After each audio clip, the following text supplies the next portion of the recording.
90 അല്ല 100 വയസ്സ് നിനക്കെത്തിയാലും നിന്റെ പ്രിയപ്പെട്ട ഭാര്യയെ മറ്റൊരു റൂമിലേക്ക് മാറ്റിക്കിടത്താൻ പരിശുദ്ധ ശരീഅത്തുൽ ഇസ്ലാം അനുവദിച്ചിട്ടില്ല. 100 വയസ്സെത്തിയാലും നിനക്ക് ശരീരത്തിന് ബലക്ഷയൊക്കെയാണ്, ഒരു ഇതുമില്ല, റാഹത്തുമില്ല ഇതിനോടൊന്നും. പക്ഷെ എങ്കിൽ പിന്നെ ഭാര്യ ഇവിടെ കിടത്തണം, നിന്റെ അടുത്ത് തന്നെ കിടത്തണം. അല്ലാഹുവിന്റെ റസൂൽ സല്ലല്ലാഹു അലൈഹി വസല്ലം തങ്ങൾ എത്രാമത്തെ വയസ്സിൽ മരിക്കുന്നു? ഈ ലോകത്തുനിന്ന് ഇവിടെ പറയുന്നു വഫാത്താകുന്നു 63ാമത്തെ വയസ്സിൽ. പ്രവാചകൻ ആരുടെ മടിത്തട്ടിൽ തലവെച്ച് കിടക്കുന്നു? ആയിഷ സിദ്ദീഖ റളിയല്ലാഹു അൻഹയുടെ. ചിന്തിക്കുന്നില്ല എന്താ റസൂലുള്ളാഹിക്ക് വേറെ ധാരാളം ഇല്ലാണ്ടോ? എന്താ ചിന്തിക്കാത്തത്? ഇത് കുടുംബജീവിതം പഠിപ്പിക്കുകയാണ്. ഇത് കുടുംബജീവിതത്തിന്റെ ഏറ്റവും വലിയ മകുട ഉദാഹരണം അഷ്റഫുൽ ഖൽഖ് മുഹമ്മദ് മുസ്തഫ സല്ലല്ലാഹു അലൈഹി വസല്ലം 10-15 വർഷം കഴിഞ്ഞതാകുന്ന വിവാഹ ജീവിതം കഴിച്ച ചെറുപ്പക്കാരോട് ചോദിക്കട്ടെ, നിന്റെ ഭാര്യ എവിടെയാ? അവളെ ചൂണ്ടിക്കാണിക്കും, അവൻ ചൂണ്ടിക്കാണിക്കും മറ്റൊരു റൂമില്. ആരാണ് ഇതിന് ഉത്തരവാദി? ആരാണ് ഇതിന് ഉത്തരവാദി? അവസാനം എന്റെ ഭാര്യ മറ്റൊരുത്തന്റെ കൂടെ ഒളിച്ചോടിപ്പോയി, ഇതര സമുദായത്തിലെ ചെറുപ്പക്കാരോടൊപ്പം എന്റെ ഭാര്യ ഒളിച്ചോടിപ്പോയി എന്ന് ആലിമീങ്ങളോട് വന്ന് പറഞ്ഞിട്ട് എന്ത് കാര്യം? ആരാണ് ഇവിടെ കുറ്റക്കാർ? ആദ്യത്തെ കണ്ടീഷൻ അതാണ്, അവനവൻ സ്വന്തം നന്നാവണം. സ്വന്തം നന്നായിട്ട് മറ്റുള്ളവരെ നന്നാക്കണം. എന്നാൽ അഹ്ലുസുന്നത്തി വൽ ജമാഅത്തിന്റെ ഉലമാക്കൾ വ്യക്തമാക്കുന്നു, ഒരു മനുഷ്യൻ അവന്റെ ജീവിതത്തിൽ കൊണ്ടുവന്നിട്ടില്ല എങ്കിലും മറ്റുള്ളവരോട് അതുകൊണ്ട് ഉപദേശിക്കാൻ പറ്റുമെന്ന് തന്നെയാണ് റാജിഹായ അഭിപ്രായം. പറ്റുമെന്ന് തന്നെയാണ് ഉലമാക്കൾ പഠിപ്പിച്ചത്. തന്റെ പ്രിയപ്പെട്ട ഭാര്യ അവൻ മാന്യമായ രീതിയിൽ ഉപദേശിക്കണം. ആദ്യമായി എന്റെ പ്രിയപ്പെട്ട സഹോദരങ്ങൾ ഓർമ്മപ്പെടുത്തുന്നു, ഭാര്യമാര് വന്ന് അവരുടെ നൊമ്പരം പറയുമ്പോൾ അടുത്ത് വിളിച്ചിരുത്തിയിട്ട് നല്ലതുപോലെ കേൾക്കണം. അതിനൊരു മനസ്സ് നിനക്കുണ്ടാവണം. പരിപൂർണമായിട്ട് അവരുടെ വിഷമങ്ങൾ എന്താണെന്നുള്ളത് ശരിക്കും ശ്രദ്ധിച്ച് കേൾക്കണം. മുഖത്തോട് മുഖം ചേർന്നിരുന്ന് കസേരയിട്ട് റാഹത്തായ നിലയിലിരുന്ന് അതെന്താണ് വിഷയം പറ. അപ്പൊ അവള് മൊത്തം വിഷയങ്ങൾ ഇങ്ങനെ പറയും. ഈ വിഷയങ്ങൾ പറയുന്നതിനിടയ്ക്ക് നീ ചോറ് വിളമ്പ്, എന്നിട്ട് ചോറെല്ലാം കഴിച്ചിട്ട് ഇത് കൊള്ളാം കേട്ടോ, നല്ല മീൻ, ഇത് എങ്ങനെ ഉണ്ടാക്കി, റാഹത്താണ്, നല്ല കൊള്ളാം, ഇത് എവിടുന്ന്, നല്ല പാങ്ങ്, നല്ല രസമാണ് എന്ന് പറഞ്ഞ് അവളെ ആക്കുന്ന രീതിയിൽ വേറെ എന്തെങ്കിലുമൊക്കെ ചോദിച്ച് ഇത് ശരിക്കും കേൾക്കാതെ നീ ഇരിക്കരുത്. അപ്പൊ അവൾക്ക് ദേഷ്യം പിടിക്കും, ഒന്നും കൂടി ഇത് വിഷയം വല്ലാതെ കലുഷിതമാകും. അതുകൊണ്ട് നീ നല്ല മനസ്സിൽ ഇരിക്കുമ്പോഴത്തേക്ക് ആ വിഷയം ശരിക്കും കേൾക്കുക. എല്ലാം കേട്ടതിന് ശേഷം അവളോട് പറയും, ഇൻഷാ അല്ലാഹ് നമുക്ക് പരിഹാരം ഉണ്ടാക്കാം. പറയുന്നത് ഒരു പക്ഷെ നിന്റെ ഉമ്മയെ കുറിച്ചായിരിക്കും, നിന്റെ ഉപ്പായെ കുറിച്ചായിരിക്കും. ഇതാണ് കൂടുതൽ പരാതി ഉണ്ടാകുക. അല്ലെ നിന്റെ പെങ്ങന്മാരെ കുറിച്ചായിരിക്കും. ഇങ്ങനെയുള്ളതാകുന്ന ബുദ്ധിമുട്ടുകളും കാര്യങ്ങളായിരിക്കും പറയുന്നുണ്ടാകുക. എന്നാലും നീ എന്ത് ചെയ്യാ? ചെവി കൊടുത്ത് കേട്ടിരിക്കുക. അങ്ങനെ പരിപൂർണമായി കേട്ടാൽ തന്നെ 98% പെണ്ണിന്റെ മനസ്സിന് റാഹത്താണ്, കുളിരാണ്. കാരണം എന്താ? എന്റെ ഭർത്താവ് ഞാൻ പറയുന്ന വിഷയങ്ങളൊക്കെ കേൾക്കാൻ പറ്റിയവരാണ്, അൽഹംദുലില്ലാഹ്. എന്നിട്ട് നീ പറയാ ഞാനത് റെഡിയാക്കിക്കോളും കേട്ടോ, ഉമ്മാട് ഞാനത് പറഞ്ഞ് റെഡിയാക്കി തരാം, കുഴപ്പമൊന്നുമില്ല എന്നൊക്കെ പറഞ്ഞ് നീ പതുക്കെ സമാധി. പിന്നെ അത് കഴിഞ്ഞ് വലിയ ഇത്രേ ഉള്ളൂ. ഇതിപ്പോ പെണ്ണുങ്ങളപ്പുറത്തുനിന്ന് കേൾക്കുന്നുണ്ട്, അങ്ങനെ വലിയ ഒന്നും ആക്കണ്ട, ഞങ്ങളത് വിടത്തില്ല എന്നൊക്കെ പറഞ്ഞ അവിടെ ഇരിപ്പുണ്ടോ, ഒക്കെ എന്നെ റെഡിയാക്കി തരാം, ഇൻഷാ അല്ലാഹ്, അല്ലാഹു തൗഫീഖ് തരട്ടെ. അപ്പൊ ആദ്യമായി നിങ്ങൾ എന്താ ചെയ്യേണ്ടത്? ഇത് ശരിക്കും വിഷയം കേൾക്കുക, നല്ലതുപോലെ ശ്രദ്ധിച്ച് കേൾക്കുക. ഇത് കേൾക്കാതിരിക്കുമ്പോഴാണ് പെണ്ണിന് ദേഷ്യം പിടിക്കുന്നത്. സ്വന്തം ഭർത്താവ് ഇതിനൊന്നും താല്പര്യമില്ല, ഓൻ എന്തെങ്കിലും കഴിക്കണം, വല്ല ആഹാരിക്കണം, റാഹത്താക്കണം. വെളിയിൽ പോയി കഴിച്ചിട്ട് വന്നതൊന്നും പോരാ, പിന്നെ ഇവിടെ വന്ന് കലം മറിച്ച് മുഴുവൻ കഴിച്ചിട്ട് എവിടെയെങ്കിലും കൂർക്കം വലിച്ച് അല്ലാ ഒറ്റ ഉറക്കം. അപ്പൊ ഭാര്യയ്ക്ക് മനസ്സിലായി ഇവനെ കൊണ്ട് ഒരു കാര്യമില്ല, ഇവനെ ആള് ഗുണമില്ല. അങ്ങനെ ഇരിക്കുമ്പോഴാണ് അന്യരാകുന്ന ചെറുപ്പക്കാർ വീട്ടിലേക്ക് പല രീതിയിലും വരുന്നത്. ഒന്നില്ലെങ്കിൽ വല്ലെന്തെങ്കിലും മേശരിപ്പണിക്ക്, ആശാരിപ്പണിക്ക്, പല കോലത്തിലും ഒക്കെ ആയിട്ട് അവരോട് വരും. ആ ആൾക്കാരുമായിട്ട് പതുക്കെ ഇവള് ചങ്ങാത്തം വെക്കും, അവരോട് കാര്യങ്ങൾ പറയാൻ തുടങ്ങും. ജീവിതം വല്ലാത്ത കോലത്തിലേക്ക്. ഇതാണ് സംഭവിക്കുന്നതിനാകെ ടോട്ടൽ മൊത്തത്തിൽ പറഞ്ഞു തരാം. ബുദ്ധിയുള്ളവർക്ക് ചിന്തിക്കാം. അല്ലാഹു തൗഫീഖ് തരട്ടെ. അഥവാ ഭർത്താവാകുന്ന നമ്മളെ സംബന്ധിച്ചിടത്തോളം ഭാര്യയുടെ പ്രശ്നങ്ങൾ പരിപൂർണമായി കേൾക്കാൻ നമ്മൾ തയ്യാറാവണം. നല്ലതുപോലെ കേട്ടുകൊടുക്കണം. അത് കേട്ടെങ്കിൽ മാത്രമേ ഭാര്യയ്ക്ക് നമ്മളോട് സന്തോഷം ഉണ്ടാവുകയുള്ളൂ, താല്പര്യം ഉണ്ടാവുകയുള്ളൂ. കേൾക്കാതെ നമ്മൾ പോകാൻ പാടില്ല. കേട്ടതിന് ശേഷം കാര്യത്തിനൊരു സൊല്യൂഷൻ പറഞ്ഞു കൊടുക്കുക. ഹബീബായ റസൂലുള്ളാഹി സ്വല്ലല്ലാഹു അലൈഹി വസല്ലമ തങ്ങൾ വിശുദ്ധ ഖുർആൻ മുഖേന ഓതി തരുകയാണ്. നിന്റെ പ്രിയപ്പെട്ട ഭാര്യ നീ ഉപദേശിച്ചു നോക്കിയിട്ട് ആ ഭാര്യ മാന്യമായ രീതിയിൽ കടന്നു വന്നില്ല എങ്കിൽ വിശുദ്ധ ഖുർആൻ രണ്ടാമതായി പറയുകയാണ്, വഹ്ജുറൂഹുന്ന ഫിൽ മളാജി. ശാരീരിക ബന്ധത്തിൽ നമ്മളെ ഒഴിവാക്കുക. രണ്ടാമത്തെ ഓപ്ഷൻ. ചില കാര്യങ്ങളാണ് പറഞ്ഞു തരുന്നത്. ഈ കാര്യങ്ങൾ ജീവിതത്തിൽ പ്രശ്നങ്ങൾ ഉണ്ടാകുമ്പോൾ മാത്രം പ്രയോഗിക്കേണ്ടതാണ്. അല്ലാതെ വെറുതെ പ്രയോഗിക്കാനുള്ളതല്ല. നിന്റെ ജീവിതത്തിൽ ഭാര്യയുമായി എന്തെങ്കിലും പിണക്കമുണ്ടായെങ്കിൽ ദീനിന്റെ വിഷയം അനുസരിച്ച് മുന്നോട്ട് പോകണം. കാരണം വിശുദ്ധ ഖുർആനാണ് നിന്നോട് ഓർമ്മപ്പെടുത്തിയത് വിവാഹ ജീവിതത്തെ പറ്റി. വിശുദ്ധ റസൂൽ സല്ലല്ലാഹു അലൈഹി വസല്ലമ തങ്ങളാണ് വിവാഹ ജീവിതം കഴിച്ചുകൊണ്ട് എങ്ങനെയാണ് വിവാഹ ജീവിതം കൊണ്ടുപോകേണ്ടത് എന്ന് പ്രവാചകൻ പഠിപ്പിച്ചു തന്നിട്ടുണ്ട്. നബി സല്ലല്ലാഹു അലൈഹി വസല്ലമ തങ്ങൾ വ്യക്തമാക്കി, നിന്റെ ഭാര്യ നിന്നോട് പിണക്കം വെച്ചാൽ ആദ്യമായി വർത്തിക്കേണ്ട രീതി അവൾക്ക് നല്ല ഉപദേശം കൊടുക്കലാണ്. ഉപദേശത്തിലൂടെ അവൾ നന്നാകുന്നില്ല. നീ വാത് പറയാൻ തുടങ്ങുമ്പോൾ നീ 10 മിനിറ്റ് പറയുമ്പോൾ അവൾ 25 മിനിറ്റ് ഇങ്ങോട്ട് വാത് പറയും. അങ്ങനത്തെ സൈസാണ് നിനക്ക് കിട്ടിയതെങ്കിൽ രണ്ടാമത്തെ ഓപ്ഷൻ വിശുദ്ധ ഖുർആൻ പറയാം. അപ്പോഴും ഖുർആൻ പഠിപ്പിച്ചാലേ എന്ത് വേണം? ഇതൊക്കെ ഖുർആനാണ്. നിന്റെ പ്രിയപ്പെട്ട ഭാര്യ നീ ഉപദേശിച്ചു നോക്കിയിട്ട് ഭാര്യ നന്നാവുന്ന ഘട്ടം എത്തിയിട്ടില്ല എങ്കിൽ രണ്ടാമത്തെ ഘട്ടത്തിലേക്ക് നീ കടക്കണേ. അല്ലാഹുവിന്റെ വിശുദ്ധ ഖുർആൻ ഓർമ്മപ്പെടുത്തുകയാണ്,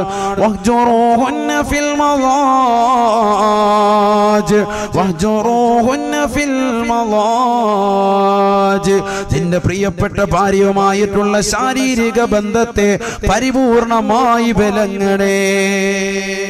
നീ നന്നായിട്ട് ഇൻഷാ അല്ലാഹ് നമ്മൾ തമ്മിൽ ശാരീരിക ബന്ധത്തിൽ ഏർപ്പെടാം. അതുവരെ കണക്ഷൻ വേണം. എവിടെ ഇത് നിസ്കരിക്കുന്നില്ല ഒരു പെണ്ണ്, കൃത്യമായി റമദാനിൽ നോമ്പ് പിടിക്കുന്നില്ല, അവളിങ്ങനെ അലസത വെക്കുക. ദീനിബോധം കുറഞ്ഞതായിരിക്കും. അവള് 10ാം ക്ലാസ് വരെ ഒന്നും പഠിച്ചിട്ടില്ല. മദ്രസയിൽ പോയിട്ട് ആകെ 3 അല്ലെങ്കിൽ 4ാം ക്ലാസ് ഒക്കെ ഉള്ളൂ. അത് തന്നെ മറന്നുപോയി. ഭൗതിക കലാലയത്തിലേക്ക് ഒരുപാട് പഠിച്ച് എഞ്ചിനീയറൊക്കെ പഠിച്ചിട്ട് അവസാനം ബ്രോക്കർ പറഞ്ഞ് അഴീക്കോട് ജെട്ടിയിൽ നല്ലൊരു സുന്ദരനായ യുവാവ്, നല്ല സുമുഖനാകുന്ന ഒരു ചെറുപ്പക്കാരനുണ്ട്, നല്ല ദീനി ബോധമുള്ളവരുണ്ടെന്ന് പറഞ്ഞപ്പോൾ അൽഹംദുലില്ലാ അങ്ങനെ വന്നാണ് നിന്നെ വിവാഹം കഴിച്ചത്. നീ എന്ത് ചെയ്യരുത്? കാട്ടുപോത്തിന്റെ സ്വഭാവം എടുക്കരുത്. നീ ദീനി ബോധമുള്ളവനാണ്. അതുകൊണ്ട് നീ എന്ത് ചെയ്യണം? നല്ല ഉപദേശം കൊടുക്കണം. അവൾ നിസ്കരിക്കാതെ ഇരിക്കുന്ന കാണുമ്പോഴത്തേക്ക്, അല്ല നോമ്പ് പിടിക്കാതിരിക്കുന്ന കാണുമ്പോൾ അവിടെ വെച്ചിട്ട് പേടിപ്പിച്ചു കൊടുക്കണം. നിസ്കരിക്കുന്നവർക്കുള്ള കൂലി ആദ്യം പറഞ്ഞു കൊടുക്കണം. നിസ്കരിക്കുന്നവർക്കുള്ള കൂലി, നോമ്പ് പിടിക്കുന്നവർക്കുള്ള കൂലി, നോമ്പ് പിടിക്കാതിരുന്നുള്ള ശിക്ഷ, നമസ്കരിക്കാതിരുന്നവർക്കുള്ള ശിക്ഷ, ഇതൊക്കെ പറഞ്ഞവർക്ക് മനസ്സിലാക്കി കൊടുക്കുമ്പോൾ നല്ലൊരു ഭാര്യയാണ് എങ്കിൽ ആ ഓപ്ഷനിൽ തന്നെ നന്നാവുകയാണ്. അല്ലാഹു ഇതിൽ നമ്മുടെ ഭാര്യമാരെ ഉൾപ്പെടുത്തുമാറാവട്ടെ. രണ്ടാമത്തേലേക്ക് പോകേണ്ടതില്ല. രണ്ടാമത്തെ ഘട്ടം ഇവിടെ ഒന്നും ചീത്ത വിളിക്കാൻ പറഞ്ഞിട്ടില്ല. ഇവിടെ എങ്ങും പരിശുദ്ധമാക്കപ്പെട്ട ഖുർആൻ ആ പാവപ്പെട്ട പെണ്ണിന്റെ കുടുംബാദികളെയോ അവളെയോ ചീത്ത വിളിക്കാൻ വേണ്ടി അല്ലാഹുവോ അവന്റെ റസൂല് പഠിപ്പിച്ചിട്ടില്ല. ശ്രദ്ധിക്കുക, നിങ്ങൾ ഇതൊക്കെ ഖുർആനാണ്, നല്ലതുപോലെ ശ്രദ്ധിക്കും. നിന്റെ പ്രിയപ്പെട്ട ഭാര്യയുമായിട്ടുള്ള ശാരീരിക ബന്ധത്തിൽ നിന്ന് നീ വിലങ്ങി നിൽക്കണേ. ശാരീരിക ബന്ധത്തിൽ നിന്ന് വിലങ്ങി നിൽക്കണേ. ഖുർആനിന്റെ അധ്യാപനം നല്ലതുപോലെ ശ്രദ്ധിക്കും. വഹ്ജുറൂഹുന്ന മിനൽ മളാജിഇ എന്നല്ല ഖുർആൻ പറഞ്ഞത്. ഇവിടെ ഉസ്താദുമാർ ഇരിപ്പുണ്ട്, ആലിമീങ്ങൾ ഇരിപ്പുണ്ട്, അവർക്കറിയാം. അങ്ങനെ പറഞ്ഞാൽ അതിന്റെ അർത്ഥം എന്താണ്? കിടപ്പറയിൽ നിന്ന് ഒഴിവാക്കുക എന്നാവും. അങ്ങനെ ഖുർആൻ പറഞ്ഞില്ല. ഖുർആൻ എന്തു പറഞ്ഞു? വഹ്ജുറൂഹുന്ന ഫിൽ മളാജിഇ.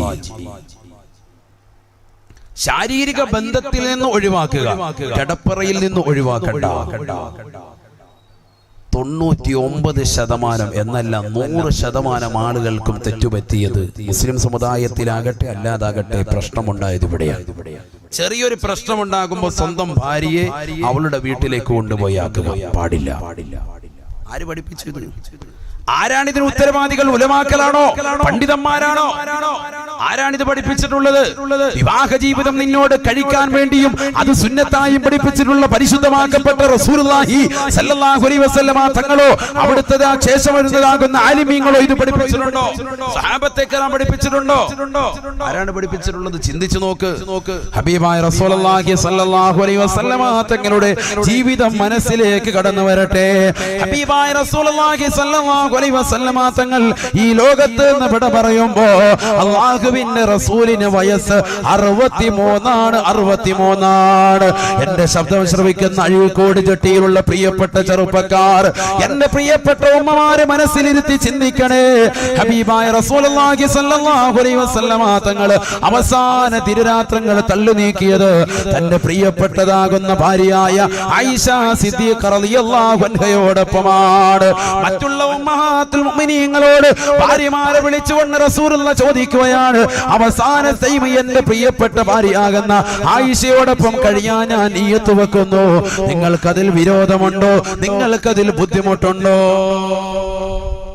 ഭാര്യമാരോട് തുല്യ നീതി, തുല്യ നീതി. മറ്റുള്ളവരുടെ അനുവാദം വാങ്ങാൻ അവർ പറഞ്ഞു അങ്ങക്ക് ആർക്കും ഒരു കുഴപ്പമില്ല. ഐഷയോടൊപ്പം ജീവിച്ചു. ഹബീബായ റസൂലുള്ളാഹി സ്വല്ലല്ലാഹു അലൈഹി വസല്ലമ തങ്ങൾ ആയിഷ സിദ്ദീഖ റളിയല്ലാഹു അൻഹയോടൊപ്പം ജീവിതം നയിക്കുകയാണ്. അവസാന സമയമായി അസ്രായിൽ അലൈഹിസ്സലാം കടന്നു വന്നു. ബഹുമാനപ്പെട്ട റസൂലുള്ളാഹി സ്വല്ലല്ലാഹു അലൈഹി വസല്ലമ തങ്ങളുടെ ശരീരത്തിൽ നിന്ന് ആത്മാവിനെ വേർപെടുത്തുകയാണ്. ഈ ലോകത്തിന്റെ ദീപമണയുകയാണ്. ഈ ലോകത്തിന്റെ വിളക്കണഞ്ഞു പോവുകയാണ്. ഈ ലോകത്തിന്റെ സിറാജ് അണഞ്ഞു പോവുകയാണ്. ഈ ലോകത്തിന്റെ മുനീർ എന്നേക്കുമായി ഇല്ലാതാവുകയാണ്. ഹബീബായ റസൂലുള്ളാഹി സ്വല്ലല്ലാഹു അലൈഹി വസല്ലമ തങ്ങളുടെ ആത്മാവിനെ വേർപെടുത്തുകയാണ്. അല്ലാഹ് ഹബീബായ റസൂലുള്ളാഹി സ്വല്ലല്ലാഹു അലൈഹി വസല്ലമ തങ്ങൾ ആ സമയത്തിൽ ആയിഷ ബീവിയോട് പറഞ്ഞത്, യാ ആയിഷ ഇന്നലിൽ മൗതി ലസകറാ. ആയിഷ ആയിഷ മരണത്തിന് വല്ലാത്ത വേദനയുണ്ട്. ആയിഷ മരണത്തിന് വല്ലാത്ത വേദനയുണ്ട്. ആയിഷ ഹബീബായ റസൂലുള്ളാഹി സ്വല്ലല്ലാഹു അലൈഹി വസല്ലമ തങ്ങൾ തന്റെ പ്രിയപ്പെട്ട ഭാര്യയാകുന്ന ആയിഷയോട് ഇത് പറയുകയും, തൊട്ടടുത്തിരിക്കുന്ന തോൽപാത്രത്തിലേക്ക് നിന്റെ കൈയൊന്നിട്ടിട്ട് ആ തണുത്ത ജലം കൊണ്ട് എന്റെ മുഖമൊന്ന് തടകി തരൂ ആയിഷ എന്ന് ഹബീബായ റസൂലുള്ളാഹി. ആയിഷ സിദ്ദീഖ റളിയല്ലാഹു അൻഹ ഹബീബായ റസൂലുള്ളാഹി സ്വല്ലല്ലാഹു അലൈഹി വസല്ലമ തങ്ങൾ പറഞ്ഞതുപോലെ കാര്യങ്ങളെല്ലാം ചെയ്തു കൊടുത്തുകൊണ്ട് ഹബീബായ നബി തങ്ങളെ മടിയിൽ പിടിച്ചു കിടത്തുകയാണ്. ഹബീബായ നബി തങ്ങൾ ഈ ലോകത്ത് നിന്ന് വിട പറയുമ്പോൾ 63 വയസ്സ്. അല്ലാഹുവിന്റെ റസൂൽ വഫാത്താകുന്നത് എവിടെ വെച്ചാണ്? മദീന പള്ളിയുടെ മെഹ്റാബിൽ വെച്ചല്ല, മദീന പള്ളിയുടെ മിമ്പറിൽ വെച്ചല്ല.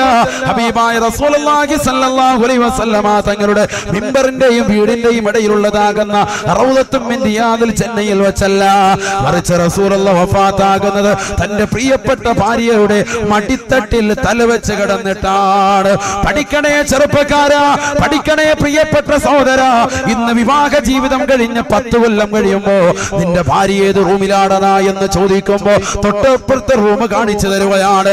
50 വയസ്സുള്ള ഉപ്പമാര് എന്റെ ശബ്ദം ശ്രമിക്കുന്നുണ്ടാകും. കുമ്മനം ഉസ്താദ് ഖേദത്തോടുകൂടി ചോദിക്കട്ടെയോ, നിന്റെ പ്രിയപ്പെട്ടതാകുന്ന ഭാര്യ എവിടെയാണ് കിടക്കുന്നതെന്ന് ചോദിച്ചാ മറ്റൊരു റൂം കാണിച്ചു തരുകയല്ലയോ? കൂടെ കടത്താൻ നമുക്ക് സമയമില്ല. എവിടെയാണ് തെറ്റുപറ്റിയത്? ആർക്കാണ് തെറ്റുപറ്റിയത്? വിവാഹ ജീവിതം എന്ന് പറയുന്നത് കേവലം ലൈംഗിക ബന്ധം മാത്രമല്ല. അങ്ങനെ പഠിച്ചവർക്ക് തെറ്റിപ്പോയി.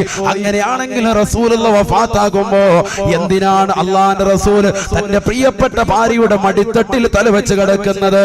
അവിടെ ഒരു ശാരീരിക ബന്ധത്തിന് പ്രസക്തിയില്ലല്ലോ.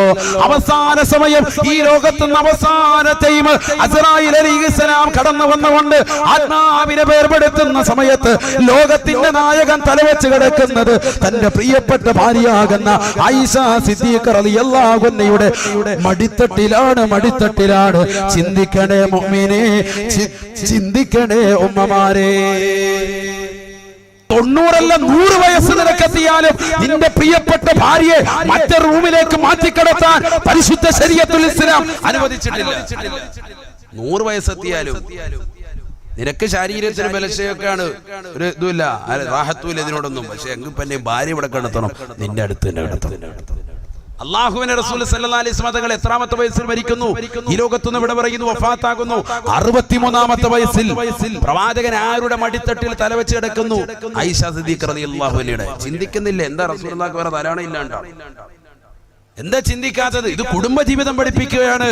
ഇത് കുടുംബജീവിതത്തിന്റെ ഏറ്റവും വലിയ മകുട ഉദാഹരണം അഷ്റഫുൽ ഖൽഖ് മുഹമ്മദ് മുസ്തഫ സല്ലല്ലാഹു അലൈഹി വസല്ലം 10-15 വർഷം കഴിഞ്ഞതാകുന്ന വിവാഹ ജീവിതം കഴിച്ച ചെറുപ്പക്കാരോട് ചോദിക്കട്ടെ, നിന്റെ ഭാര്യ എവിടെയാ? അവളെ ചൂണ്ടിക്കാണിക്കും, അവൻ ചൂണ്ടിക്കാണിക്കും മറ്റൊരു റൂമില്.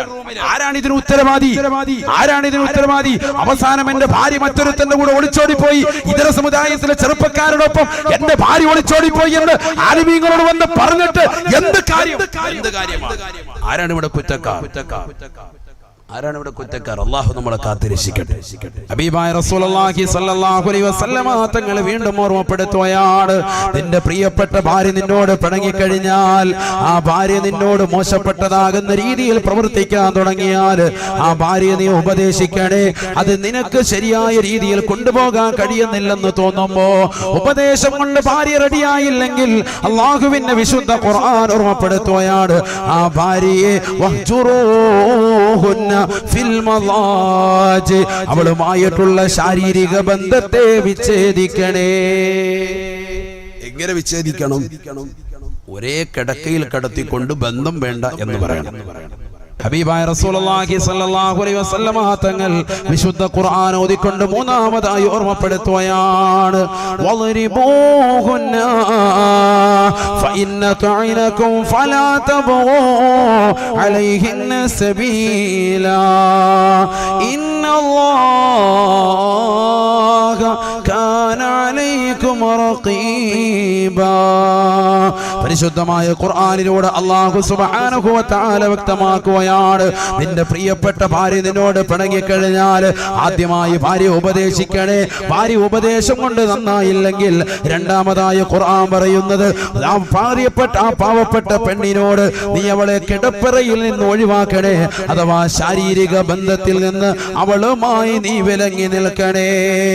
എന്നിട്ടും എന്റെ പ്രിയപ്പെട്ട ഉസ്താദേ, ഭാര്യ എന്നോട് നല്ല രീതിയിൽ വർത്തിക്കുന്നില്ല എന്നാണ് നിനക്ക് കമന്റെങ്കിൽ, അല്ലാഹുവിന്റെ റസൂൽ സല്ലല്ലാഹു അലൈഹി വസല്ലമ തങ്ങൾ ഉമർ ഇബ്നുൽ ഖത്താബ് തങ്ങളോട് പറയുകയാണ്, വളിബൂഹുന്ന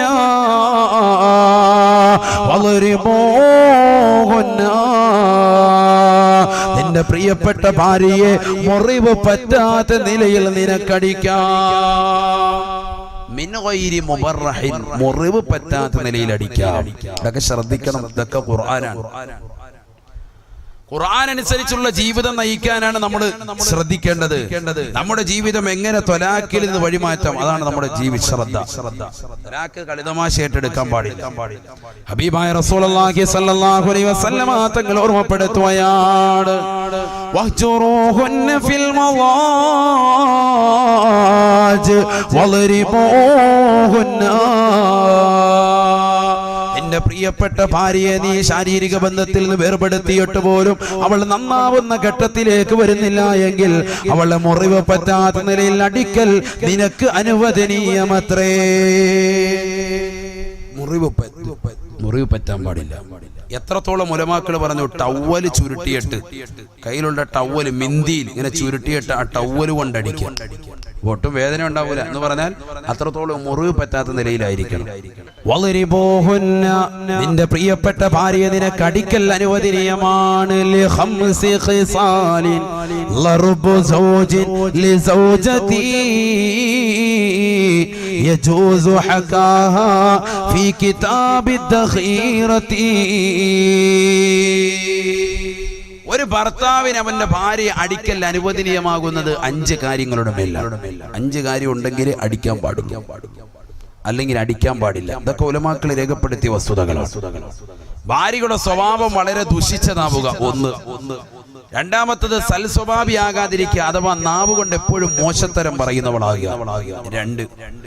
മൂന്നാമത്തത് നമസ്കാരം കൃത്യവട്ടമല്ല, നമസ്കാരമേ ഇല്ല അവരുടെ ജീവിതത്തിൽ, നമസ്കരിക്കുന്നില്ല ഒരു പെണ്ണ് എങ്കിൽ, മൂന്നാമത്തത്. നാലാമത്തത് തർക്കുൽ ജിമാഅ്, അവനുമായിട്ടുള്ള ശാരീരിക ബന്ധം വിച്ഛേദിക്കുക. അശുദ്ധിയൊന്നും ഇല്ല, ശുദ്ധിയുടെ കാലമുള്ളവ തന്നെയാണ്. എന്നാലും പറയാം, എനിക്ക് ആ ചെറിയ തലവേദന, എനിക്ക് സുഖമില്ല, നാളെ ആകട്ടെ മറ്റന്നാളാകട്ടെ, സൗഫ പിന്നെന്നൊക്കെ പറഞ്ഞ് മാറി നിൽക്കുക. അങ്ങനത്തെ പെണ്ണിന് നീ അടിവരെ കൊടുക്കാം വിശുദ്ധ ഇസ്ലാം. എങ്ങനെ അടിക്കണം? മുറിവ് പറ്റാത്ത നിലയിൽ വേണം. ഇതൊക്കെ ഉലമാക്കൾ രേഖപ്പെടുത്തിയത്. 5-മത്തത് വതർക്കു സീനത്തി നഫ്സിഹ, ഒരു പെണ്ണ് അവളുടെ സ്വന്തം ശരീരത്തിൻ്റെതാകുന്ന സീനത്ത്, സ്വന്തം ശരീരത്തിന്റെ സൗന്ദര്യം ഒരു പെണ്ണ് ഉപേക്ഷിച്ചാൽ ആ പെണ്ണിനെ അടിക്കൽ ഭർത്താവിന് അനുവദനീയമാണ്. എന്തല്ല, നിർബന്ധമല്ല, അനുവദനീയമാണ്. വളരെ ശ്രദ്ധിക്കണം ഞാൻ പറയുന്ന വിഷയം. അതാ ഞാൻ പറഞ്ഞത്, മസാല പറയുന്നത് പോലെ വേണം ഈ വിഷയം സംസാരിക്കാൻ. നല്ലതുപോലെ നിങ്ങൾ ശ്രദ്ധിക്കണം. അള്ളാഹു തൗഫീഖ് തരട്ടെ. നാളെ നിങ്ങൾ പറയരുത് ഉസ്താദ് നിർബന്ധമാക്കി, അടി നിർബന്ധം എന്നാ പറഞ്ഞത്, അതുകൊണ്ട് എന്നാ ഇരിക്കട്ടെ, ഇതുവരെ നിന്നെ അടിച്ചിട്ടില്ല, എന്നാ കവാല നോക്കി ഒരറ്റ കയറി ഒക്കട് കയറി. അടിക്കാൻ പാടില്ല. മുഖത്തടി ഒട്ടും പാടില്ല. ലത്തുമ്മ മുഖത്തടി ആരെയും ചെയ്യാൻ പാടില്ല. ഒരു വാപ്പ മക്കളോട് അടിക്കാൻ പാടില്ല, മക്കള് മാതാപിതാക്കളെയും പാടില്ല, മറ്റുള്ള കൂട്ടുകാരോടും പാടില്ല, ഭാര്യ ഭർത്താവിനോട് തിരിച്ചും അങ്ങോട്ടും ഇങ്ങോട്ടും ഒരാളും മുഖത്തടി പാടില്ല. ഒക്കെ ശ്രദ്ധിക്കണം. പല മർമ്മങ്ങളുമുണ്ട് മുഖഭാഗങ്ങളിൽ. ശരീരത്തിന്റെ പല ഭാഗത്തും മർമ്മങ്ങളുണ്ട്. ആർക്കറിയാം മർമ്മം? ഒരു മനുഷ്യനും അറിയില്ല. അടിക്കുന്ന അടിയിൽ എന്തെങ്കിലും ഒരു ബുദ്ധിമുട്ടുണ്ടായി പോയാൽ മരണത്തിലാണ്. അള്ളാഹു നമ്മളെ കാത്തിരക്ഷിക്കട്ടെ. മൂസാ നബി അലൈഹി സ്വലാത്തു വസ്സലാം കൊടുത്തില്ല ഒരടി. ഒരുത്തുണ്ട്, അവൻ അപ്പോഴേ മരണപ്പെട്ടു പോയില്ലേ? മർമ്മത്തിന്റെ ആയിപ്പോയി. ഇല്ലേ ചരിത്രത്തിലില്ലേ? ഇല്ലേ ചരിത്രത്തിലില്ലേ? ഉണ്ട്. ചരിത്രം പഠിക്കണം. അല്ലാഹു നമുക്ക് തൗഫീഖ് തരട്ടെ. ചരിത്രങ്ങൾ പഠിക്കാൻ അല്ലാഹു തൗഫീഖ് തരട്ടെ. ഹബീബായ റസൂലുള്ളാഹി സ്വല്ലല്ലാഹു അലൈഹി വസല്ലമ തങ്ങൾ വിശുദ്ധ ഖുർആൻ ഓതിക്കൊണ്ട് ഓർമ്മപ്പെടുത്തുകയാണ്, ഫഇന്ന തുഇനകും ഫലാ തബ്ഗൂ അലൈഹിന്ന സബീലാ ഇന്നല്ലാഹ കാന അലൈക്കും റഖീബാ. അല്ലയോ പ്രിയപ്പെട്ട ഭർത്താക്കന്മാരെ, അല്ലയോ പ്രിയപ്പെട്ട യുവാക്കളെ, നിങ്ങളുടെ പ്രിയപ്പെട്ട ഭാര്യമാർ നിങ്ങളോട് പിണക്കം വെച്ച് കഴിഞ്ഞാൽ, നിങ്ങൾ പറയുന്ന ദീനിയായ വിഷയങ്ങൾ അനുസരണ വർത്തിക്കാതെ വന്നു കഴിഞ്ഞാൽ, ആ പാവപ്പെട്ട പെണ്ണിനോട് വർത്തിക്കേണ്ട രീതി ആദ്യമായി സതുപദേശമാണ്. ഉപദേശത്തിലൂടെ ഭാര്യ നന്നാവുന്നില്ലെങ്കിൽ അവളെ ശാരീരിക ബന്ധത്തിൽ നിന്ന് അവളുമായി നീ മാറ്റി നിർത്തണേ. ശാരീരിക ബന്ധത്തിൽ നിന്ന് വിലങ്ങി നിന്നിട്ടും ആ പെണ്ണ് നന്നാവുന്ന വഴുതിയിലേക്ക് വരുന്നില്ല എങ്കിൽ അള്ളാഹുവിന്റെ വിശുദ്ധ ഖുർആൻ പറയുകയാണ്, മുറിവ് പറ്റാത്ത നിലയിൽ അടിക്കൽ നിനക്ക് അനുവദനീയമാണ്. നിന്റെ പ്രിയപ്പെട്ട ഭാര്യ മാത്രം നിനക്ക് അടിക്കൽ അനുവദനീയമാണ്. അങ്ങനെ ഭാര്യ നീ അടിക്കലിലൂടെ അവൾ നന്നായി കഴിഞ്ഞാലോ, ഉപദേശത്തിലൂടെയോ ശാരീരിക ബന്ധം ഏർപ്പെടുത്തലിലൂടെയോ മുറിവ് പറ്റാത്ത നിലയിലുള്ള അടിക്കലിലൂടെയോ ഭാര്യ നിന്നോട് അനുസരണ വർത്തിച്ചാൽ, ഫഇന്ന തഅനകു ഫലാ തബ്ഗൂ അലൈഹിന്ന സബീലാ. പിന്നെ ഒരു നിലയ്ക്കുള്ള അക്രമപരമാകുന്ന പ്രവർത്തനത്തിലേക്കും നീ എടുത്ത് ചാടാൻ പാടില്ല. നിന്റെ പ്രിയപ്പെട്ട ഭാര്യയോട് പിന്നെ നീ ഒരിക്കലും തന്നെ മോശത്തരം ചെയ്യാൻ പാടില്ല. അവളെ ചീത്ത വിളിക്കാൻ പാടില്ല, അവളെ തെറി വിളിക്കാൻ പാടില്ല, അവളുടെ കുടുംബക്കാരെ കുറിച്ച് മോശത്തരം പറയാൻ പാടില്ല. എന്തേ കാരണമെന്നറിയുമോ? എന്റെ ശബ്ദം ശ്രവിക്കുന്ന ചെറുപ്പക്കാര് മനസ്സിലാക്കണേ, നിന്റെ പ്രിയപ്പെട്ടതാകുന്ന വാപ്പയുണ്ടല്ലോ, ഏത് വാപ്പയാണ്? നിന്റെ സ്വന്തം വാപ്പയല്ല. നിന്റെ ഭാര്യയുടെ ഉപ്പ നിനക്ക് ഉപ്പയാണ്, നിന്റെ ഭാര്യയുടെ ഉമ്മ നിനക്ക് ഉമ്മയാണ്. അല്ലയോ പ്രിയപ്പെട്ട പെങ്ങളെ, നിന്റെ പ്രിയപ്പെട്ട ഭർത്താവിന്റെ ഉപ്പ നിനക്ക് ഉപ്പയാണ്, ഭർത്താവിന്റെ ഉമ്മ നിനക്ക് ഉമ്മയാണ്. വിവാഹ ജീവിതത്തിലൂടെ നിനക്ക് ഉമ്മയും ഉപ്പയുമായിട്ടാണ് അല്ലാഹുവിന്റെ ഖുർആൻ പരിചയപ്പെടുത്തുന്നത്. അതുകൊണ്ട് തന്നെ ആ ഉമ്മയും ഉപ്പയും നമ്മൾ വിശ്വസിക്കണേ, അവരെ നമ്മൾ ശ്രദ്ധിക്കണേ, അവരെ നമ്മൾ പരിഗണിക്കണേ. ഹബീബായ റസൂലുള്ളാഹി സ്വല്ലല്ലാഹു അലൈഹി വസല്ലമ തങ്ങൾ വ്യക്തമായ രീതിയിൽ പഠിപ്പിച്ചു തരുകയാണ്, ഒരു വാപ്പ അഥവാ പെണ്ണിന്റെ ഉപ്പ തന്റെ പ്രിയപ്പെട്ട മകളെ വിവാഹം കഴിക്കുന്നതിന് വേണ്ടി ഖാദിയാരുടെ കൈക്ക് പിടിച്ചുകൊണ്ട് കൊടുക്കുന്നതാകുന്ന ഉപദേശം എന്താണ്? തന്റെ മരുമകനാകാൻ പോകുന്ന ചെറുപ്പക്കാരന്റെ കൈക്ക് പിടിച്ചുകൊണ്ട് ഒരു വാപ്പ കൊടുക്കുന്ന നിർദ്ദേശം എന്താണ്? ചിന്തിച്ചിട്ടുണ്ടോ ചെറുപ്പക്കാരാ? ചിന്തിച്ചിട്ടുണ്ടോ? ഒരു വാപ്പ നൽകുന്ന നിർദ്ദേശം എന്താ? വാപ്പ നൽകുന്ന ബൈഅത്ത് എന്താ? വാപ്പ നൽകുന്ന കരാർ എന്താ? ഏതെങ്കിലും ഉപ്പമാര് ചിന്തിച്ചിട്ടുണ്ടോ? മക്കളെ വിവാഹം കഴിച്ചയച്ച ഒരുപാട് ആളുകൾ ഉണ്ടാകും, ഇല്ലെങ്കിൽ വിവാഹം കഴിപ്പിക്കാൻ പോകുന്ന സഹോദരങ്ങൾ ഉണ്ടാകും. സാധുക്കളാകുന്ന യുവതികളെ വിവാഹം കഴിപ്പിച്ചു വിട്ടതാകുന്ന ആളുകൾ എന്റെ മുന്നിലുണ്ടാകും, സംഘടനകൾ ഉണ്ടാകും. ചിന്തിച്ചു നോക്ക്, ഒരു പെണ്ണിന് വിവാഹം കഴിപ്പിച്ചയക്കുമ്പോ ആ പെണ്ണിന്റെ രക്ഷകർത്താവ് ഉപ്പ കൊടുക്കുന്നതാകുന്ന നിർദ്ദേശം എന്താണ്? ആ ചെറുക്കനോട് കൊടുക്കുന്ന ഉപദേശം. കൈക്ക് പിടിക്കും, കാതിയാര് കൈക്ക് പിടിക്കും, പിടിച്ചിട്ട് എന്ത് ചെയ്യും? പറഞ്ഞു കൊടുക്കാൻ പറയും പെണ്ണിന്റെ വാപ്പ. അഊദു ബില്ലാഹി മിനശ് ശൈത്വാനിർ റജീം. ബിസ്മില്ലാഹിർ റഹ്മാനിർ റഹീം. അൽഹംദുലില്ലാഹി റബ്ബിൽ ആലമീൻ. അല്ലാഹുമ്മ സ്വല്ലി വസല്ലിം വബാരിക് അലാ സയ്യിദിനാ മുഹമ്മദിൻ വഅലാ ആലി സയ്യിദിനാ വമൗലാനാ മുഹമ്മദ്. രണ്ടുപേരെ കൊണ്ട് ചെല്ലിച്ചിട്ട് പറയും, നിങ്ങൾ പറഞ്ഞു കൊടുക്കും. വാപ്പാട് പറയാണ്, പെണ്ണിന്റെ വാപ്പായോട് പറഞ്ഞു കൊടുക്കുക. പെണ്ണിന്റെ വാപ്പ ആ ചെറുക്കന്റെ കൈക്ക് പിടിച്ചിട്ട് കൊടുക്കുന്ന ഒരു കരാറ് അറിഞ്ഞിരുന്നുവെങ്കിൽ, അതിന്റെ അർത്ഥം മനസ്സിലാക്കിയിരുന്നെങ്കിൽ ഒരൊറ്റ ചെറുക്കനും അവന്റെ ഭാര്യ ഉപേക്ഷിക്കൂല. ഇനി അഥവാ ഉപേക്ഷിക്കേണ്ട ഘട്ടം വന്നാൽ മാന്യമായ രീതിയിലല്ലാതെ ഉപേക്ഷിക്കൂല. അതാണ് പറയുന്നത്. വാപ്പ പറയാണ്, അത് കരഞ്ഞുകൊണ്ടല്ലാതെ ഒരു വാപ്പയ്ക്ക് അതിന്റെ അർത്ഥം മനസ്സിലാക്കാൻ പറ്റില്ല. എന്താണത്? أزوجك على ما أمر الله تعالى به من إمساك بمعروف أو تسريح بإحسان. തന്റെ പ്രിയപ്പെട്ട മരുമകനാകാൻ പോകുന്ന ചെറുപ്പക്കാരന്റെ കൈക്ക് പിടിച്ചുകൊണ്ട് വാപ്പ കൊടുക്കുന്ന ഉപദേശമാണ്, വാപ്പ കൊടുക്കുന്ന നിർദ്ദേശമാണ്.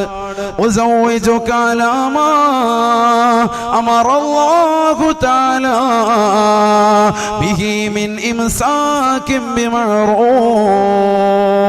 അല്ലയോ പ്രിയപ്പെട്ട സഹോദര, നിന്നിലേക്ക് എന്റെ പ്രിയപ്പെട്ട മകളെ നിനക്ക് ഞാൻ വിവാഹം ചെയ്തു തരുന്നത്, എന്റെ പ്രിയപ്പെട്ട പൊന്നുമോളാകുന്ന ഇന്ന മകളെ നിനക്ക് ഞാൻ വിവാഹം ചെയ്തു തരുന്നത്, എന്റെ മകളാകുന്ന ഫാത്തിമയെ, എന്റെ മകളാകുന്ന ഖദീജയെ, എന്റെ മകളാകുന്ന ആയിഷയെ നിനക്ക് ഞാൻ വിവാഹം ചെയ്തു തരുന്നത് അലാമാ അമറല്ലാഹു തആല, അല്ലാഹു സുബ്ഹാനഹു വ തആല വിശുദ്ധ ഖുർആനിൽ കൽപ്പിച്ചതിന് പ്രകാരമാണ്. എങ്ങനെയാണ് അല്ലാഹു കൽപ്പിച്ചത്? മിൻ ഇംസാകിൻ ബിമഅറൂഫ്, മിൻ ഇംസാകിൻ ബിമഅറൂഫ്. ഒന്നില്ലെങ്കിൽ നിന്റെ പ്രിയപ്പെട്ടതാകുന്ന ഭാര്യയാകുന്ന എന്റെ പ്രിയപ്പെട്ട മകളെ നീ നല്ല രീതിയിൽ പോറ്റി വളർത്തണേ, അവൾക്ക് നീ വസ്ത്രം നൽകണേ, അവർക്ക് നീ പാർപ്പിട സൗകര്യം കൊടുക്കണേ, അവൾക്ക് നീ നല്ല ഭക്ഷണം കൊടുക്കണേ, മാന്യമായ രീതിയിൽ അവളെ നീ പോറ്റി പുലർത്തണേ. എന്റെ വീട്ടിൽ സ്ഥലമില്ലാഞ്ഞിട്ടല്ല, എന്റെ വീട്ടിൽ കിടക്കാടമില്ലാഞ്ഞിട്ടല്ല, എന്റെ വീട്ടിൽ അവൾക്കുള്ള സ്ഥാനം കുറഞ്ഞു പോയതിന്റെ പേരിലല്ല, എന്റെ വീട്ടിൽ ഒരധിക പറ്റായിട്ടല്ല നിന്നിലേക്ക് ഞാൻ ഏൽപ്പിക്കുന്നത്. മറിച്ച് എന്റെ പ്രിയപ്പെട്ട പൊന്നുമോൾക്ക് പ്രായപൂർത്തിയെത്തി, അവൾക്ക് നല്ല ഒരു ഇണ വേണം, നല്ല ഒരു തുണ വേണം. അതിനുവേണ്ടി അള്ളാഹുവിന്റെ റസൂല് പറഞ്ഞതിന് പ്രകാരം ഒരു സാലിഹാകുന്ന കുട്ടിയുടെ കൈയാകുന്ന നിന്നിലേക്ക് ഇതാ എന്റെ പ്രിയപ്പെട്ട മകളെ പിടിച്ചേൽപ്പിക്കുകയാണ്.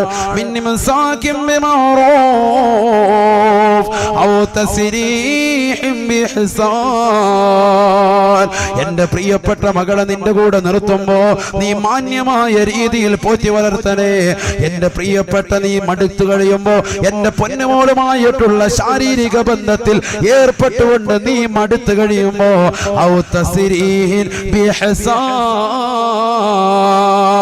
എന്റെ പ്രിയപ്പെട്ട പൊന്നുമോളുമായിട്ട് ശാരീരിക ബന്ധത്തിൽ ഏർപ്പെട്ടിട്ട് 4-5 മക്കളാകും ആ പെണ്ണുമോളെ നീ കൊണ്ടുപോയി കയറിൽ കെട്ടി തൂക്കി കൊല്ലരുതേ, അവളെ റെയിൽവേ ട്രാക്കിലേക്ക് വലിച്ചെറിയരുതേ, അവളെ കടലിന്റെ തീരത്ത് കൊണ്ടുപോയി കടലിലേക്ക് കഴുത്തിറക്കി മുക്കി കൊല്ലരുതേ, അവളെ മോശപ്പെട്ട തലത്തിലേക്ക് കൊണ്ടുപോയി നീ വലിച്ചെറിയരുതേ. എന്റെ പ്രിയപ്പെട്ട പൊന്നുമോളെ കൊണ്ടുപോയി കൊക്കയിലേക്ക് നീ വലിച്ചെറിയരുതേ. ആക്സിഡന്റിൽ പെട്ടെന്ന് വരുത്തി തീർത്തുകൊണ്ട് എന്റെ പ്രിയപ്പെട്ട പൊന്നുമോളെ നീ കൊന്നുകളയരുതേ. എന്റെ പ്രിയപ്പെട്ട ചോരയാണ് എന്റെ മകള്, ആ പാവപ്പെട്ട പൊന്നുമോളെ നിനക്ക് പോറ്റാൻ പറ്റാതെ കടന്നു വരുമ്പോ എന്റെ പൊന്നുമോളെ എനിക്ക് തന്നെ നീ തിരിച്ചു നൽകണേ, തിരിച്ചു നൽകണേ.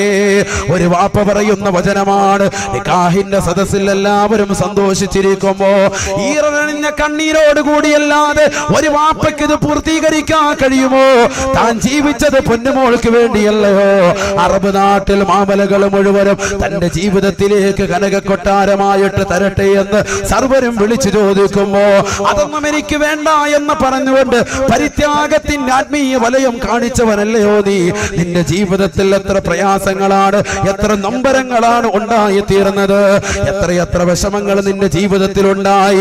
അറബിയുടെ ചാട്ടവാറടി കൊണ്ട് മരുഭൂമിയിൽ പൊരുവയലത്ത് കഷ്ടപ്പെട്ടുണ്ടാക്കിയ പണം കൊണ്ട് തന്റെ പ്രിയപ്പെട്ട പൊന്നുമോള് 18 കഴിഞ്ഞ പൊന്നുമോളെ പറഞ്ഞേക്കുമ്പോ തന്റെ പ്രിയപ്പെട്ട ഉമ്മ അന്യന്റെ അടുക്കളയിൽ എച്ചിൽ പാത്രങ്ങൾ കഴുകിയിട്ട് അതിൽ നിന്ന് കിട്ടുന്ന നാണയത്തൊട്ട് കൊണ്ടുവന്ന് തന്റെ പ്രിയപ്പെട്ട പൊന്നുമോൾക്ക് വിദ്യാഭ്യാസം കൊടുത്ത് അവസാനം ആ പൊന്നുമോള് നല്ല ഒരു ചെറുപ്പക്കാരന്റെ കൈക്ക് പിടിച്ചിറക്കി വിടുമ്പോ ആ പൊന്നുമോളുടെ ഉപ്പയതാ ആ ചെറുപ്പക്കാരന്റെ കൈക്ക് പിടിച്ചു കൊടുക്കുന്ന ബൈഅത്താണ്. പഠിക്കണേ ചെറുപ്പക്കാരാ, ഉൾക്കൊള്ളണേ ചെറുപ്പക്കാരാ, അർത്ഥമറിയണേ ചെറുപ്പക്കാരാ. വാപ്പ നിന്റെ കൈക്ക് പിടിച്ചുകൊണ്ട് പറയുകയാണ്, പെണ്ണിന്റെ ഉപ്പ നിന്റെ കൈക്ക് പിടിച്ചുകൊണ്ട് പറയുന്ന വചനമാണ്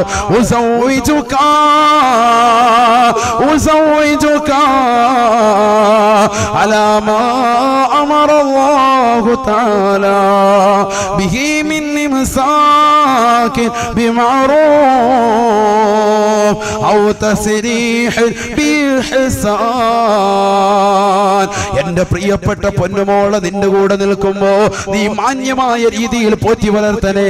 അതല്ല നിനക്ക് മടുക്കുമ്പോ എന്റെ പ്രിയപ്പെട്ട പൊന്നുമോളെ കൊണ്ടുപോയി നീ വലിച്ചെറിയരുതേ, ചാക്കിൽ കെട്ടി കൊണ്ടുപോയി വെള്ളത്തിൽ താഴ്ത്തരുതേ. എന്റെ പൊന്നുമോളെ എനിക്ക് തന്നെ തിരിച്ചു തരണേ, ഒരു ജീവച്ഛവമായിട്ടെങ്കിലും ഈ വാപ്പയ്ക്ക് തന്നെ തിരിച്ചു തരണേ എന്ന് വാപ്പയുടെ വചനമെന്ന് ഹബീബായ റസൂലുള്ളാഹി. ഹദീസാണ് ഈ വാക്ക്. അല്ലാഹു തൗഫീഖ് തരട്ടെ, അല്ലാഹു തൗഫീഖ് തരട്ടെ. ഈ രീതിയിലാണ് വിവാഹം കഴിച്ചു കൊടുക്കുന്നത്, ഈ രീതിയിലാണ് വിവാഹം കഴിച്ചു കൊടുക്കുന്നത്. എങ്ങനെ എന്റെ മകളെ നീ വിവാഹം കഴിക്കുന്ന സമയത്ത് അവളുമായിട്ടുള്ള ജീവിതം മാന്യമായിരിക്കും. അതല്ല നിനക്ക് മടുക്കുകയാണെങ്കിൽ കൊണ്ടുപോയി അവളെ കെട്ടിത്താഴ്ത്തരുത്, എനിക്ക് തന്നെ തിരിച്ചു തരണം. വാപ്പ പറയാ എനിക്ക് തന്നെ തിരിച്ചു തന്നേക്ക്. നിനക്ക് ഒരുപാട് മക്കളായി അവളിലൂടെ, നീ അവളെ സുഖിച്ചു റാഹത്താക്കി ഒക്കെ ആയിക്കോട്ടെ, പക്ഷെ എന്നാലും എന്റെ മോളെ കൊണ്ടുപോയി നീ കൊന്നുകളയല്ലേ, എനിക്ക് തന്നെ തിരിച്ചു തരണം. വാപ്പാടെ വർത്തമാനമാണ്, ഒരു വാപ്പാടെ നൊമ്പരമാണ്. ഇത് മനസ്സിലാക്കണം ചെറുപ്പക്കാർ. ഇവനെല്ലാം അറിയോ? എന്ത് നിനക്കെന്ത്?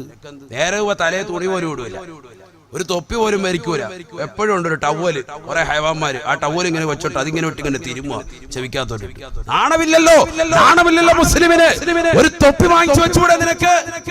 അനിക്കാ കഴിയുമ്പോ നീ അല്ലാഹു തൂരിക്കള, വിഷയമില്ല, പറ്റൂല. എന്നാലും ഫാഷൻ ഏതോ ഒരു ഹൈവാൻ തുടങ്ങി വെച്ചിട്ടുണ്ട്, ആ തുടങ്ങി വെച്ചവന് നാശം. അല്ലാഹു കാത്തുരക്ഷിക്കട്ടെ. കാരണം എന്താ ഈ ടവലിട്ട് ഇങ്ങനെ തിരിക്കുക, എന്നിട്ട് അതിങ്ങനെ കുറച്ചു നേരം കഴിയുമ്പോൾ ഇത് പറന്നുപോയി ഉണ്ടെ പിന്നെ കൈ ഒരു മിനിറ്റ് ഉസ്താദെ കൈ ടവല് പിന്നെ ഇത് ടവലിട്ട് ഒരു തൊപ്പി എടുത്ത് അവിടെ വെച്ചു. എത്ര മടിയാണ് നമുക്ക് ദീനിനോട് താല്പര്യമില്ല. അതേ സമയത്ത് ഏതെങ്കിലും ഹൈവാന്മാര് കൊണ്ടുവന്ന് താടി വെച്ചിട്ടുണ്ടെങ്കിൽ ആ താടി നമ്മൾ കൊണ്ടുവരും. ഗ്രേറ്റ് ഫാദർ അവന്റെ ഉമ്മുമ്മ ഉണ്ണ വലത്ത് എല്ലാവരും ഭയങ്കര താടി. 11 ദിവസം കൊണ്ട് 41 കോടി. എന്ത് കാര്യം? ആഖിറത്തിൽ വല്ല കൂലിയുണ്ടോ? ആഖിറത്തിൽ ഒരു നയാ പൈസക്ക് ഗുണമുണ്ടാവോ? ഇവരെ കൊണ്ട് ഒരു നയാ പൈസക്ക് ഗുണമുണ്ടാവോ? ഫൈദില്ല. 11 ദിവസം കൊണ്ട് 41 കോടി കാക്ക വാങ്ങിയെന്ന് പറഞ്ഞിട്ട് എന്താ കാര്യം? എല്ലാ കാര്യമുണ്ട്. കാക്കാക്ക് കിട്ടി, ദുനിയാവ് കിട്ടി, ആഖിറത്ത് നഷ്ടപ്പെട്ടു. അല്ലാഹു കാക്കട്ടെ. ഹബീബായ റസൂലുള്ളാഹി സ്വല്ലല്ലാഹു അലൈഹി വസല്ലമ തങ്ങൾ പ്രിയപ്പെട്ട സഹോദരങ്ങളോട് ഓർമ്മപ്പെടുത്തിയത് ലാ തുസ്കിനൂഹുന്ന ഫിൽ ഉറഫാ വലാ തുഅല്ലിമൂഹുന്നൽ കിതാബ് വഅല്ലിമൂഹുന്ന സൂറത്തൻ നൂർ. ഹബീബായ റസൂലുള്ളാഹി സ്വല്ലല്ലാഹു അലൈഹി വസല്ലമ തങ്ങൾ സഹാബത്തിനെ വിളിച്ചുകൊണ്ട് പറയുകയാണ്, സഹാബത്തെ പരിശുദ്ധമാക്കപ്പെട്ട ഖുർആൻ മക്കളെ പഠിപ്പിക്കണേ, ഖുർആനുമായി നിങ്ങളുടെ മക്കളെ ബന്ധപ്പെടുത്തണേ. ഹബീബായ റസൂലുള്ളാഹി സ്വല്ലല്ലാഹു അലൈഹി വസല്ലമ തങ്ങൾ ലോകത്തിന്റെ നായകൻ അനുയായികളെ വിളിച്ചുകൊണ്ട് പറയുകയാണ്, ലാ തുസ്കിനൂഹുന്ന ഫിൽ ഉറഫാ. അതിനു വേണ്ടി മാതാപിതാക്കൾ വരുമ്പോ തന്റെ പ്രിയപ്പെട്ട മക്കളെ വീട്ടിൽ ഇരുത്തരുതേ, ഒറ്റക്കൊരു റൂമിലേക്ക് മക്കളെ നിങ്ങൾ താമസിപ്പിക്കരുതേ. പരിശുദ്ധ ഖുർആനിന്റെ അധ്യാപനമാണ്. ഇന്നാരെങ്കിലും ചിന്തിക്കുന്നുണ്ടോ? ഇന്നാരെങ്കിലും ഇത് ശ്രദ്ധ ചെലുത്തുന്നുണ്ടോ? അതിനു വേണ്ടി വരുമ്പോ മക്കളുടെ കയ്യിൽ താക്കോല് കൊടുത്തിട്ട്, വീടിന്റെ താക്കോല് കൊടുത്തിട്ട്, മോളെ നീ സിനിമ കണ്ടുകൊണ്ടിരുന്നോ, നീ സീരിയൽ കണ്ടുകൊണ്ടിരുന്നോ, മോനെ നീ IPL ക്രിക്കറ്റ് കളി കൊണ്ടുകൊണ്ടിരുന്നോ, അവസാന സമയം വരെ നീ അങ്ങനെ ഇരുന്നാൽ നിന്റെ ആഖിബത്ത് മോശമാകുമെന്ന് പറഞ്ഞു കൊടുക്കാതെ ആ പ്രിയപ്പെട്ട പൊന്നു മക്കളുടെ കൈകളിലേക്ക് വീടിന്റെ താക്കോൽ കൂട്ടം എറിഞ്ഞു കൊടുത്തിട്ട് പോരുന്നതായ മാതാപിതാക്കളെ ശ്രദ്ധിക്കണേ. ഹബീബായ നബി തങ്ങളുടെ അധ്യാപനമാണ്, ലോകത്തിന്റെ നായകന്റെ അധ്യാപനമാണ്. എവിടെ നിന്നാണ് നമ്മുടെ പ്രിയപ്പെട്ട മക്കൾക്ക് വാല് കിട്ടുക? എവിടെ നിന്നാണ് മക്കൾക്ക് ഉപദേശം കിട്ടുക? എവിടെ നിന്നാണ് മാതാപിതാക്കൾക്ക് ഉപദേശം കിട്ടുക? അത് ഇൽമിന്റെ മജ്ലിസിൽ നിന്നാണ്, അത് പരിശുദ്ധമാക്കപ്പെട്ട ഖുർആൻ ചർച്ച ചെയ്യുന്നതാകുന്ന മജ്ലിസിൽ നിന്നാണ്. അതിന്റെ മജ്ലിസിലേക്ക് വരാതെ വീട്ടിൽ മക്കളെ പിടിച്ച് ഒറ്റക്കൊരു റൂമിൽ നിങ്ങൾ താമസിപ്പിക്കരുതേ, ഒറ്റക്കൊരു റൂമിൽ നിങ്ങളുടെ പ്രിയപ്പെട്ട മക്കളെ ആക്കരുതേ എന്ന് ഹബീബായ റസൂലുള്ളാഹി. 18 വയസ്സുള്ളതാകുന്ന സഹോദരി, +2 പഠിക്കുന്നതാകുന്ന മകള്, BCom എഞ്ചിനീയർ പഠിക്കുന്ന പൊന്നുമോള് തന്റെ വാപ്പ വാതിന് പോയി കഴിയുമ്പോ, തന്റെ ഉമ്മ വാതിന് പോയി കഴിയുമ്പോ തന്റെ കാമുകനെ ഫോണിൽ വിളിച്ചുകൊണ്ട് വീട്ടിലേക്ക് വരുത്താൻ നിദാനമാണ് നിന്റെ അത്തരത്തിലുള്ള യാത്ര. അതുകൊണ്ട് അല്ലാഹുവിന്റെ റസൂലിന്റെ വാക്യം നീ ശ്രദ്ധ ചെലുത്തണേ ചെറുപ്പക്കാരാ. എന്റെ ശബ്ദം ശ്രവിക്കുന്ന പ്രിയപ്പെട്ട ഉമ്മ, എന്റെ പ്രിയപ്പെട്ടതാകുന്ന സഹോദരിമാരെ, പഠിച്ചു പഠിച്ചു വെക്കണേ. അല്ലാഹുവിന്റെ റസൂൽ സല്ലല്ലാഹു അലൈഹി വസല്ലമ തങ്ങൾ വീണ്ടും ഓർമ്മപ്പെടുത്തുകയാണ്, വലാ തുഅല്ലിമൂഹുന്നൽ കിതാബ് വലാ തുഅല്ലിമൂഹുന്നൽ കിതാബ്. നിങ്ങളുടെ പ്രിയപ്പെട്ടതാകുന്ന പെൺമക്കൾക്ക് പരിശുദ്ധ ഖുർആൻ പഠിപ്പിക്കണേ. എന്നാൽ ആത്മീയമാകുന്ന അറിവില്ലാതെ ഭൗതികമാകുന്ന കലാലയത്തിലേക്ക് മാത്രമായി മക്കളെ പറഞ്ഞേക്കരുതേ. വലാ തുഅല്ലിമൂഹുന്നൽ കിതാബ്. ഭൗതികമാകുന്ന അറിവിന് വേണ്ടി മാത്രമായി മക്കളെ നിങ്ങൾ പറഞ്ഞേക്കരുതേ. ഇമാം തബറാനി ഉദ്ധരിക്കുന്ന ഹദീസാണ്. അല്ലാഹുവിന്റെ റസൂൽ വീണ്ടും പറയുകയാണ്, വഅല്ലിമൂഹുന്ന സൂറത്തൻ നൂർ വഅല്ലിമൂഹുന്ന സൂറത്തൻ നൂർ. പരിശുദ്ധ ഖുർആൻ നിങ്ങളുടെ മക്കളെ പഠിപ്പിക്കണേ. ആ ഖുർആനിൽ നിന്ന് തന്നെ സൂറത്തുൻ നൂർ പഠിപ്പിക്കണേ എന്ന് നബിയുനാ റസൂലുള്ളാഹി. ഇന്ന് ആരാണ് ഖുർആൻ കൈകൊണ്ട് തൊടുന്നവർ? പള്ളിയുടെ അകത്തളങ്ങളിൽ മനോഹരമായ ആയിരക്കണക്കിന് ഖുർആൻ മുസ്ഹഫുകൾ പൈനിട്ടുകൊണ്ട് മനോഹരമായ ഷെൽഫുകളിൽ വെച്ചിരിക്കുകയാണ്. എത്ര പേരാണ് ഖുർആൻ ഇന്ന് കൈകൊണ്ട് തൊട്ടവര്? എത്ര പേരാണ് ഇന്നൊരു ജുസുവെങ്കിലും ഓതി തീർത്തവര്? എത്ര പേരാണ് യാസീൻ സൂറത്ത് ഓതുന്നത്? ഇന്ന് ശാമകരിപ്പിനിടയിൽ അൽഹംദുലില്ലാഹ് ഒരു പാവപ്പെട്ട സഹോദരന്റെ വീട്ടിലേക്ക് കടക്കാൻ എനിക്ക് തൗഫീക്ക് കിട്ടി. അഴീക്കോടുള്ള ഒരു പാവപ്പെട്ട ഉമ്മ ഞാൻ ചെല്ലുമ്പോ യാസീൻ സൂറത്ത് ഓതിക്കൊണ്ടിരിക്കുകയാണ്. അൽഹംദുലില്ലാഹ് അൽഹംദുലില്ലാഹ്. എത്ര കർണാനന്തരമാണ്, എത്ര സന്തോഷകരമാണ്. അങ്ങനെ ഖുർആൻ ഓതുന്ന ഉമ്മമാര് നമുക്ക് മുമ്പേ ചൈത്രയാത്ര ചെയ്തു പോവുകയാണ്. ആ പാവപ്പെട്ട ഉമ്മമാരുടെ ജീവിതങ്ങൾ കണ്ടിട്ടെങ്കിലും നമ്മുടെ ജീവിതം ഒന്ന് മാറ്റിമറിക്കാൻ നമുക്കൊന്ന് സന്തോഷിച്ചൂടെ? നമുക്കൊന്ന് ചിന്തിച്ചൂടെ? എന്റെ പ്രിയപ്പെട്ട ചെറുപ്പക്കാരാ, സഹോദരാ, വിശുദ്ധ ഖുർആൻ കൊണ്ട് നമ്മുടെ ജീവിതം സന്തോഷകരമാകട്ടെ. വിശുദ്ധ ഖുർആൻ കൊണ്ട് നമ്മുടെ ഖബർ ഒന്ന് സന്തോഷിക്കട്ടെ, ഖബർ പ്രകാശപൂരിതമാകട്ടെ. ഹബീബായ റസൂലുള്ളാഹി സ്വല്ലല്ലാഹു അലൈഹി വസല്ലമ തങ്ങൾ ഖുർആൻ ഓതുന്ന വീടുകളെ പറ്റി പറഞ്ഞില്ലയോ? ഹബീബായ നബി തങ്ങൾ പറഞ്ഞില്ലയോ? ലാ തജാലൂ ബുയൂതകും മഖാബിറ. നിങ്ങളുടെ വീടുകളെ നിങ്ങൾ ഒരിക്കലും ശ്മശാനമാക്കരുതേ, ഖബറിടം പോലെ ആക്കരുതേ. അഥവാ ദിക്റും ഔറാദും ഖുർആനും കൊണ്ട് നിങ്ങളുടെ വീടുകളെ ജീവസുറ്റതാക്കണേ. സൂറത്തുൽ ബഖറ വീട്ടിൽ പാരായണം ചെയ്താൽ ആ വീട്ടിലേക്ക് പിശാച് അടുക്കൂല എന്ന് ഹബീബായ റസൂലുള്ളാഹി. വീട്ടിൽ നിന്ന് പുറത്തിറങ്ങുമ്പോഴും വീട്ടിലേക്ക് നിങ്ങൾ കയറുമ്പോഴും ആയത്തുൽ കുർസി ഓതണേ എന്ന് ഹബീബായ റസൂലുള്ളാഹി സല്ലല്ലാഹു അലൈഹി വസല്ലം. ആരാണിത് ശ്രദ്ധിക്കുന്നത്? ആരാണിത് ഉൾക്കൊള്ളുന്നത്? ഇത് കേൾക്കുന്ന മുസ്ലിമേ, നിന്റെ ജീവിതത്തിൽ കൊണ്ടുവരണേ, കൊണ്ടുവരണേ. ഹബീബായ നബി സല്ലല്ലാഹു അലൈഹി വസല്ലം തങ്ങൾ അതാണ് വ്യക്തമായ രീതിയിൽ പഠിപ്പിക്കുന്നത്. വഅല്ലിമൂഹുന്നൽ ഖുർആൻ. വിശുദ്ധ ഖുർആൻ പഠിപ്പിക്കണം. പെൺമക്കൾക്ക്, ആൺമക്കൾക്ക് എല്ലാവർക്കും. അല്ലാഹു തൗഫീഖ് തരട്ടെ.